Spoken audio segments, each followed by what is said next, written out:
Ligue 1, 9 pronostics, c'est parti. Alors salut à tous, salut à tous les footeux, j'espère que vous allez tous très bien, ravi de vous retrouver. Si vous êtes nouveau sur cette chaîne, moi c'est Thomas, ici on parle principalement de foot, de pronostics, de stratégie, de paris sportifs. Et aujourd'hui, dans cette vidéo, je vais vous donner mes pronostics, mes points de vue pour tous les matchs de la prochaine journée du championnat de France de Ligue 1. Mais avant de commencer, comme d'habitude, et pour soutenir la chaîne, on met un petit like, c'est gratuit, ça fait plaisir. On s'abonne à la chaîne pour ne rater aucune vidéo, on partage, on commente. Petit bonus pour cette vidéo, j'offre 50 € à celui qui trouvera le score exact de ce match. Pour participer, c'est pas compliqué, mettez uniquement dans les commentaires votre score exact, les buteurs. Bonne chance!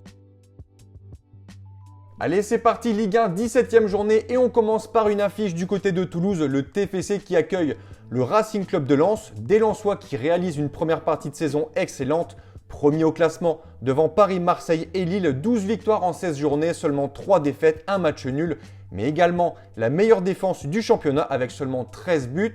Encaissé, autre point qui avantage également les Lensois, ils ont quasiment la totalité de leur effectif disponible, ils n'ont pas été touchés et pénalisés par les départs de leurs Africains pour la CAN. Et dernier point, Lens ne participe à aucune Coupe d'Europe, donc niveau fraîcheur et fatigue, c'est clairement un gros avantage pour eux. En Ligue 1, côté confrontation maintenant, énorme avantage aux Lensois qui n'ont plus perdu à Toulouse depuis 5 matchs, 3 victoires et 2 nuls. Mon point de vue, succès Lensois 2-0. On enchaîne avec Monaco contre Lyon. Des Monégasques, saison très décevante, seulement 9e au général, beaucoup de défaites, beaucoup de matchs nuls, bien trop peu de victoires pour cette équipe qui est très loin de ses objectifs de début de saison. Et en face, Lyon qui, contrairement à Lens, juste avant, a été beaucoup touché par les départs pour la CAN, surtout sur le secteur défensif. Niakate, Clinton Mata notamment, des Guns qui sont en 5e position, qui possèdent une bonne défense. Mais en revanche, selon moi, le secteur offensif est bien trop faible. Satriano est clairement totalement claqué. On le voit sur leurs 3 derniers matchs à l'extérieur. En championnat, aucun but marqué du côté de Lorient, aucun but marqué à Auxerre, aucun but marqué également à Brest. Des Lyonnais qui viennent de recruter le Brésilien Hendrick, donc à voir ce que ça donne sur cette deuxième partie de saison. Mon point de vue pour ce second match, je pense qu'un nul est cohérent, je vais dire un partout. On poursuit avec ce troisième match, Nice contre Strasbourg. Des Aiglons en totale perdition, en totale crise. La situation est catastrophique pour ce club. Franck Haise est parti, Claude Puel est revenu. Des Niçois qui ont signé 9 défaites lors des 10 derniers matchs. C'est cauchemardesque pour eux. La réception du Racing ne sera clairement pas facile. Équipe solide, équipe qui joue très bien au football. Et je vois la série des Niçois continuer avec un revers contre Strasbourg 2-1. Quatrième match, affiche très intéressante, Lille contre Rennes. Le quatrième qui reçoit le sixième, mais tout de même déjà 5 points d'écart entre ces deux équipes. Les deux formations ont réalisé un très bon mois de décembre. Le LOSC, toute compétition confondue, c'est 6 victoires lors des 7 derniers matchs. Les Rennais de leur côté, c'est la même chose, 6 victoires.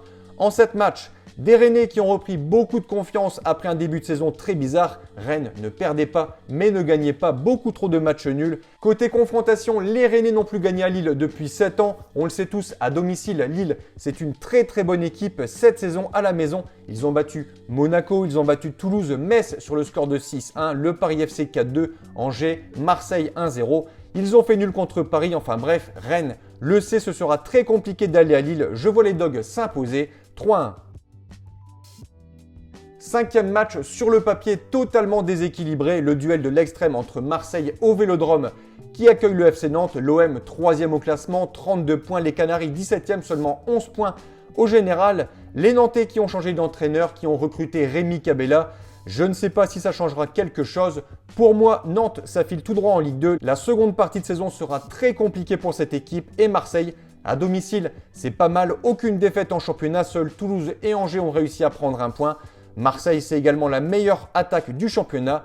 Et même s'il manque quelques joueurs, notamment Aubameyang, selon moi, l'OM gagnera ce match plutôt facilement. Je vois des buts, je vais dire 4-1. Le Havre, Angers, on a ici deux formations qui font partie des équipes les plus touchées par les départs de joueurs du côté de la CAN. Donc on risque de voir beaucoup de changements dans l'effectif, dans les plans de jeu, dans les techniques. Selon moi, match nul 0-0. Lorient-Metz, on a ici un peu la même chose, mais clairement pour ce match, je vois un avantage au Merlu, 3-2.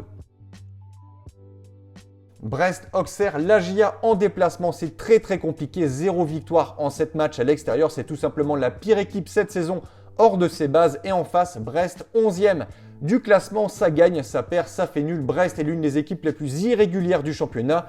Mais depuis 2 matchs, Brest à domicile, c'est 2 succès contre Monaco et contre Metz. Comme on dit, jamais 203. Je vois un succès du Stade brestois de 1. On conclut cette journée par le duel des Parisiens, Parc des Princes, le PSG contre le Paris FC. Premier point, côté Paris FC, on a énormément d'absences dues à la CAN. On a Ilan Kebal, l'attaquant Crasso, l'autre attaquant Simon. Les Parisiens sont énormément touchés sur le secteur offensif. Et quand on joue contre le PSG, sans ses principaux joueurs, sans ses principaux titulaires, c'est très compliqué. Pour moi, la mission est impossible pour le PFC. Succès logique du Paris Saint-Germain, selon moi, 3-0. Donc voilà pour mes pronostics. Et dernier point, si vous souhaitez optimiser vos paris sportifs et tenter d'être rentable sur le long terme, il faut parier sur les meilleurs bookmakers, ce qui vous permettra d'avoir des cotes plus élevées et donc d'augmenter considérablement vos bénéfices. Pour ma part, j'utilise le bookmaker PS3838, donc Pinac via le broker Asian Connect. Et dans cette vidéo, je vous explique étape par étape comment parier sur ce bookmaker. Comme d'habitude, vous avez le lien en description. Sur ce, merci d'avoir regardé. C'était Thomas. À la prochaine et bon pronostic. Ciao, ciao!